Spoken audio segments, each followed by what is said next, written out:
Hello everyone, this is Anjali और स्वागत है आपका मेरे चैनल लर्न विद अंजलि में। इस वीडियो में हम डिस्कस करेंगे इन्वायरमेंटल एथिक्स के रिगार्डिंग कुछ ऑब्जेक्टिव टाइप क्वेश्चन। सबसे पहले हम ये देख लेते हैं कि इन्वायरमेंटल एथिक्स होता क्या है। इन्वायरमेंटल एथिक्स एक ब्रांच है जो कि फिलोसफी के अंडर आती है और उसमें हम पढ़ते हैं मोरल रिलेशनशिप कैसी रहनी चाहिए ह्यूमंस और इन्वायरमेंट के बीच। मतलब कि ह्यूमंस को एनवायरनमेंट को किस तरीके से ट्रीट करना चाहिए। अगर मैं सिंपल शब्दों में बताऊं तो what is wrong, what is right when it's come to nature, when it's come to environment. जब बात पर्यावरण की आती है तो क्या चीज़ सही है, क्या चीज़ गलत है, what is like what are the morals we should follow. तो ये हम बात करते हैं इन्वायरमेंटल एथिक्स में। जैसे अगर एग्जाम्पल के तौर पे हम देखें तो क्या हमें डिफॉरेस्टेशन करना चाहिए, क्या हमें एनिमल्स को, ट्रीज को, रिवर्स को, फॉरेस्ट को, उनको हार्म करना चाहिए। ये सारी चीज़ें, ये सारे क्वेश्चंस जो हैं हम केटर करते हैं इन्वायरमेंटल एथिक्स में। क्या उनके राइट्स हैं, इन्वायरमेंट के जो एबायोटिक कंपोनेंट हैं उनके क्या राइट्स हैं, क्या चीज़ें हमें उन्हें प्रोवाइड करनी चाहिए। All those things. Environmental ethics जो है, सबसे पहला क्वेश्चन है, environmental ethics is primarily concern with, environmental ethics mainly किस चीज़ से डील करता है। It is primarily concern with moral relationship between humans and nature. जैसे कि मैंने अभी अभी आपको बताया, इन्वायरमेंटल एथिक्स डील करता है एक मोरल रिलेशनशिप कैसी रहनी चाहिए, what is wrong, what is Morli right for environment, for nature, for ecosystem या बायोस्फीयर। हमारे इन्वायरमेंट के टुवर्ड क्या रिस्पॉन्सिबिलिटी होगी, ह्यूमंस की क्या ड्यूटी होगी नेचर के टुवर्ड, उसके रिगार्डिंग इन्वायरमेंटल एथिक्स बात करते हैं। अगर हम बात करें डीप इकोलॉजी की, तो डीप इकोलॉजी का जो कॉन्सेप्ट है वो कहाँ से आया, किसने वो दिया। तो डीप इकोलॉजी का जो कॉन्सेप्ट है वो आर्ने नेस ने दिया। इन्होंने डीप इकोलॉजी प्रपोज किया है, इन्होंने डीप इकोलॉजी का जो कॉन्सेप्ट है वो दिया। डीप इकोलॉजी का मतलब है, ये एम्फेसाइज करता है intrinsic value of all the living beings and ecosystem. तो डीप इकोलॉजी बेसिकली रिस्पेक्ट हमें बताता है कि we should respect all the component of nature, we should respect all the biotic, abiotic component, abiotic factors of nature, each and everything which exists in nature, we should respect that thing. ये deep ecology इसकी बात करता है और ये बताता है कि नेचर की अपनी एक इंट्रिंसिक वैल्यू है, हर चीज़ की अपनी एक इंट्रिंसिक वैल्यू है, मतलब अपनी एक वैल्यू होल्ड करता है, चाहे वो एबायोटिक फैक्टर है, एबायोटिक फैक्टर है। सभी लिविंग बींग की, इकोसिस्टम की अपनी एक क्या है, एक self respect you can say, या एक वैल्यू वो होल्ड करते हैं। मतलब उनकी वैल्यू हमारी वजह से नहीं है, नेचर की वैल्यू इसलिए नहीं है क्योंकि ह्यूमन एग्जिस्ट करते हैं। नेचर की वैल्यू अपने आप में, water is valuable, trees are valuable, air is valuable. अपने आप में नेचर के जो कंपोनेंट है उनकी अपनी एक वैल्यू है, अपार्ट फ्रॉम ह्यूमन बींग या apart from living being. Deep ecology जो है इस तरीके की जो थ्योरी है उसको प्रपोज करता है और ये आर्ने नेस ने सबसे पहले कॉन्सेप्ट दिया था। The principle of biocentrism emphasise that, biocentrism का जो प्रिंसिपल है वो किस चीज़ पे जोर डालता है या वो किस चीज़ को एक्सप्लेन करता है। यहाँ पे जो बायोसेंट्रिज्म है दो टर्म से मिलके बना है, सबसे पहला है बायो और दूसरा है centrism. Bio is something related to living, है ना, और centrism is something related to central idea. तो यहाँ पे जो सेंट्रल आइडिया होगा, यहाँ पे जो सेंटर माना जाएगा या सेंट्रल थीम जो होगी, सेंटर जो एक तरीके से फोकस होगा वो होगा लिविंग ऑर्गेनिज्म या लिविंग बींग। लिविंग बींग जहाँ पे भी आपको दिखे, that is something related to biocentrism. Living being have intrinsic worth. Biocentrism recognise करता है कि it recognise equal moral standing for all the life forms, not just humans. Biocentrism जो है सभी लाइफ फॉर्म को सेंटर में रखने की बात करता है, ना कि सिर्फ ह्यूमन सेंटर में होंगे। मतलब कि नेचर में जब कंजर्वेशन की बात आएगी, नेचर में जब सेफ्टी की बात आएगी, तो सभी लिविंग बींग की अपनी एक इंट्रिंसिक वैल्यू है, सभी को हमें सेफ्टी देनी होगी, ना कि सिर्फ ह्यूमन टॉप प्रायोरिटी रहेंगे। ठीक है, ये बायोसेंट्रिज्म एम्फेसाइज करता है इस बात पे। लैंड एथिक्स का जो कॉन्सेप्ट है वो किसने दिया था? लैंड एथिक्स का कॉन्सेप्ट दिया था एल्डो लियोपोल्ड ने। उनकी एक बुक थी a Sand County Almanac. Sand County Almanac उनकी जो बुक थी, उन्होंने, लियोपोल्ड ने वहाँ पे प्रपोज किया, या वहाँ पे उन्होंने ये आइडिया दिया, humans are the part of a community that include the land and its biotic component. वहाँ पे उन्होंने सेंट काउंटी एल्मनेक में, उस बुक में उन्होंने ये थ्योरी या ये एक तरीके से आइडिया प्रपोज किया कि जो ह्यूमंस है ना वो एक जस्ट पार्ट है कम्युनिटी का। अगर हम बात कर रहे हैं इकोसिस्टम की, इकोसिस्टम में बायोटिक और अबायोटिक दो कंपोनेंट होते हैं। तो बायोटिक कंपोनेंट में एक पार्ट है ह्यूमंस, पूरा का पूरा बायोटिक कंपोनेंट नहीं है, ठीक है।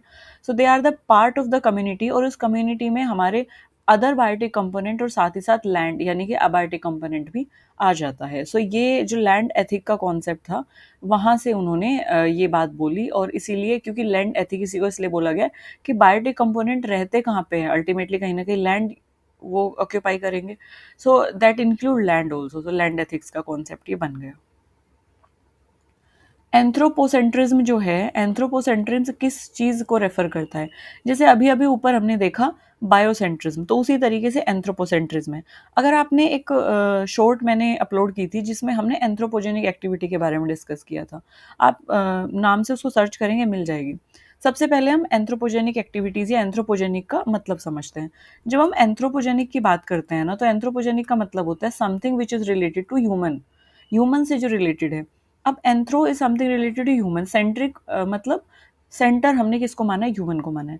सो एंथ्रोपोसेंट्रिज्म जो है वो ह्यूमन सेंटर्ड अप्रोच होगी, मतलब इन्वायरमेंटल इश्यूज की जब हम बात कर रहे होंगे तो ह्यूमन सेंटर्ड वो अप्रोच होगी। यहाँ पे ह्यूमन को मोस्ट सिग्निफिकेंट एंटाइटी देखा गया है as nature as a resource for human use. So यहाँ पे जब हम मतलब जिस भी टर्म को आप देख रहे हो ना, और जहाँ पे सेंट्रिज्म लगा है, तो उस टर्म से रिलेटेड ही हम उसी पे फोकस कर रहे हैं। तो एंथ्रोपोसेंट्रिज्म जो थ्योरी है वो ये एक्सप्लेन करती है, ये बताती है कि जो ह्यूमंस है वो एक बहुत इंपॉर्टेंट एंटाइटी है नेचर की, और सारी नेचर उसके रिवॉल्व अराउंड घूमती है। रिवॉल्व अराउंड का मेरा मतलब है कि नेचर जो है वो सेकेंडरी चीज़ है, मेन जो कंपोनेंट है वो ह्यूमन बीइंग है, ऐसा एंथ्रोपोसेंट्रिज्म जो थ्योरी है वो बताती है, ठीक है। तो उसके अकॉर्डिंग क्या है कि ह्यूमन जो है वो सिग्निफिकेंट एक एंटाइटी है इस नेचर में, और जो नेचर है वो उसके यूज के लिए ही है। मतलब ह्यूमंस जितना चाहे, जितना जिस तरीके से चाहे कंज्यूम कर सकते हैं नेचुरल रिसोर्सेज को और नेचर को, क्योंकि नेचर ह्यूमंस के लिए ही बनी है, ऐसा एंथ्रोपोसेंट्रिज्म जो थ्योरी है वो बताती है।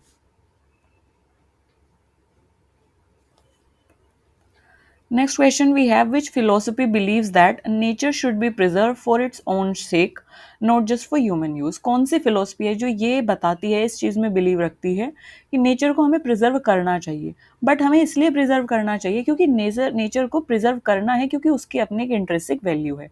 तो उसके अपने फॉर इट्स ओन सेक, उसके अपने वैल्यू की वजह से हमें नेचर को प्रिजर्व करना चाहिए, ना कि ह्यूमन के कंजप्शन या ह्यूमन के यूज़ के लिए। तो ये कौन सी फिलोसफी बताती है? अब ऑब्वियस सी बात है, एंथ्रोपोसेंट्रिज्म जो फिलोसफी है वो तो ये नहीं कहेगी, क्योंकि एंथ्रोपोसेंट्रिज्म जो फिलोसफी है वो तो उल्टी बात बोल रही है कि जो नेचर है वो ह्यूमन की यूज़ के लिए है ना। बट यहाँ पे हमें पूछा गया है कि नेचर को हमें बचाना है क्योंकि अपनी उसकी एक सेल्फ रिस्पेक्ट, अपनी उसकी एक डिग्निटी, अपनी उसकी एक पहचान या अपनी उसकी एक वैल्यू है, इसलिए हमें उसको बचाना है। सो ये जो फिलोसफी है ये इकोसेंट्रिज्म की फिलोसफी है। तो इकोसेंट्रिज्म रिकॉग्नाइज करता है कि जो इकोसिस्टम है वो एक सेंट्रल एथिकल कंसिडरेशन रखता है, उसकी अपनी एक वैल्यू है, तो इसीलिए हमें उसे प्रिजर्व या कंजर्व करके रखना है, ना कि इसलिए कि ह्यूमंस या अदर बायोटिक फैक्टर उसका यूज़ कर सके। मतलब हमें किसी के यूज़ के लिए उसको नहीं बचाना है, हमें उसलिए बचाना है क्योंकि उसकी अपनी एक वैल्यू, उसके होने से ही बहुत सारी चीज़ें एग्जिस्ट करती हैं।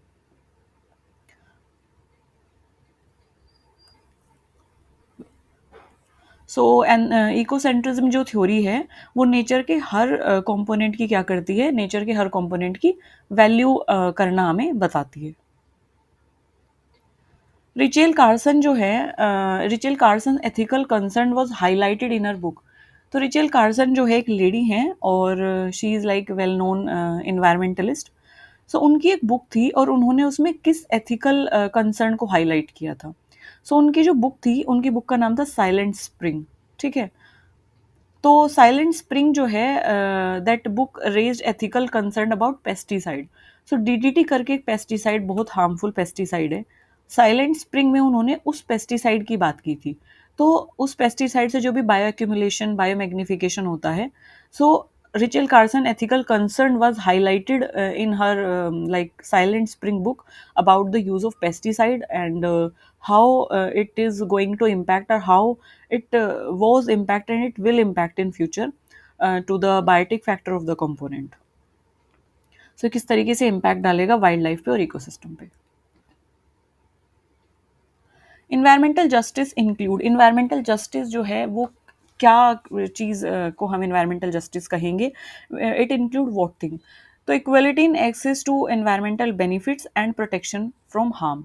एनवायरमेंटल जस्टिस हम तब बोलेंगे, एनवायरमेंट को जस्टिस तब मिलेगा जब एनवायरमेंट के जो भी हम रिसोर्सेज हैं, हम उनको इक्वली जब यूज़ कर पा रहे हैं, हम उसे ओवर एक्सप्लॉइट नहीं कर रहे हैं। ऐसा नहीं है कि कुछ लोग जो है बहुत सारे रिसोर्सेज ले जा रहे हैं और कुछ लोगों को कुछ भी नहीं मिल रहा है, तो ऐसा ना हो।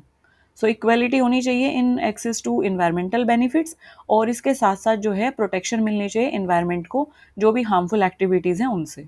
सो protection from harm and equality in access to environmental benefits. So environmental justice ensure all the people have equal rights to a healthy environment regardless of race, class and geography. So basically environmental justice में यही बात बोली गई कि जिस environment में हम रहते हैं, तो अगर वहाँ से कोई भी बेनिफिट हो रहा है या कोई भी रिसोर्स अगर वहाँ से एक्सट्रैक्शन हो रहा है, तो सभी को उसका इक्वल राइट हो, और सभी को राइट है कि वो हेल्दी इन्वायरमेंट में रहे। तो इन्वायरमेंट का साफ होना बहुत ज़रूरी है। किसी को भी ऐसा नहीं है कि जैसे कुछ होते हैं ना एरियाज़ जिन्हें इनसैनिटेशन वाले जो एरियाज़ होते हैं जहाँ पे बहुत गंदगी रहती है, तो ऐसा बिल्कुल भी नहीं होना चाहिए कि किसी की जाति की वजह से, किसी की क्लास की वजह से, किसी के ज्योग्राफी की वजह से वो अनहाइजीनिक इन्वायरमेंट में उनको रहना पड़े या सर्वाइव करना पड़े या ऐसे इन्वायरमेंट में रहना पड़े जहाँ पे रिसोर्सेज की ही अवेलेबिलिटी नहीं है। So this is what environmental justice is telling about कि इन्वायरमेंट के हमें जिस इन्वायरमेंट में रह रहे हैं हमें उसके इक्वल राइट्स मिलने चाहिए। क्लीन इन्वायरमेंट सबका होना चाहिए, तो हमारा भी हो, ऐसी बात बोली गई है। Which of the following is an example of intergenerational ethical concern? सो इसमें से कौन सा जो है इंटरजेनरेशनल एथिकल कंसर्न का एग्जाम्पल है? Saving biodiversity for future generation. So intergenerational ethical concern ये है, इट दिस इंटरजेनरेशनल एथिक्स जो है it emphasize responsibility towards future human and non human life. तो बेसिकली ये जो इंटरजेनरेशनल एथिकल कंसर्न है ये इस बात पे फोकस कर रहा है कि जो हमारी बायोडाइवर्सिटी है ना, मतलब अगर हम इन चारों ऑप्शंस में से देखें तो करेक्ट ऑप्शन जो आता है यहाँ पे बी आता है। Promoting fossil fuel for industries, ये तो नहीं होगा।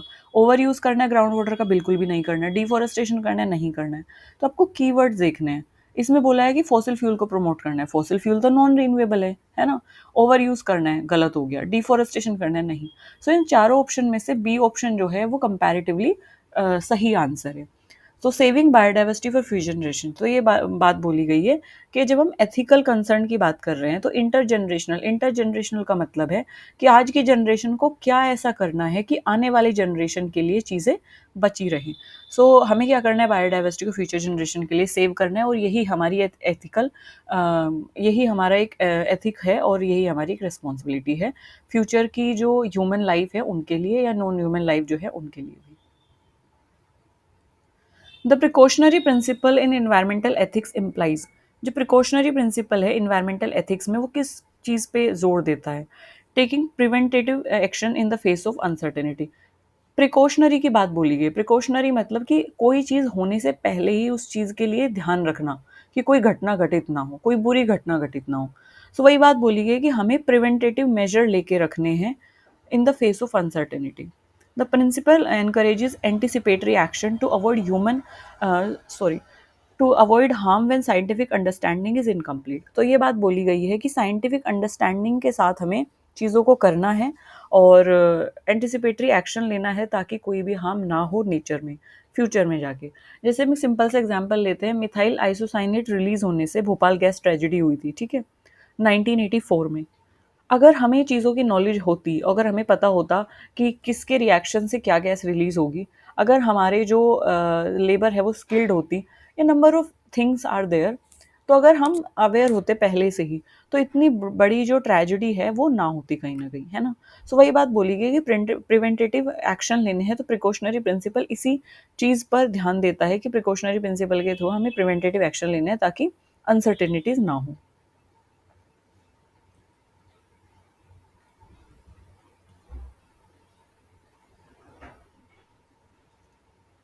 Okay.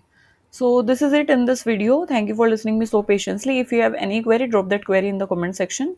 I will be more than happy to cater that. And तब तक के लिए revise करते रहिए चीज़ों को and these questions are very much important for all the competitive exam regarding environment, चाहे वो यूपीएससी है, चाहे वो आईएफएस है, या फिर वो यूजीसी नेट है, सीएसआईआर है। इसके अलावा जो भी स्टेट गवर्नमेंट एग्जाम्स होते हैं for PhD it is very much important, master degree के लिए इंपॉर्टेंट है। सो यस, इनमें क्या होता है कि मैं ऑब्जेक्टिव के साथ साथ उसको एक्सप्लेन भी करती हूँ, तो कॉन्सेप्ट्स भी क्लियर हो जाते हैं। So it is very much important for you to listen it very carefully, and हो सके तो पेन और पेपर साथ लेके बैठिए, ताकि जो भी इंपॉर्टेंट चीज़ें उनको आप नोट डाउन करें, कोई भी चीज़ आपसे मिस ना हो। Okay, and if you want any special lecture या on any special topic, please do comment me in the comment section, ताकि मुझे आइडिया लग जाए कि नेक्स्ट टॉपिक क्या होना चाहिए, किसकी डिमांड ज़्यादा है, या क्या चीज़ पे टाइम खर्च करके या वीडियो बना के ज़्यादा लोगों को फ़ायदा होगा। So yes, this is it. Thank you for listening me so patiently. Bye bye.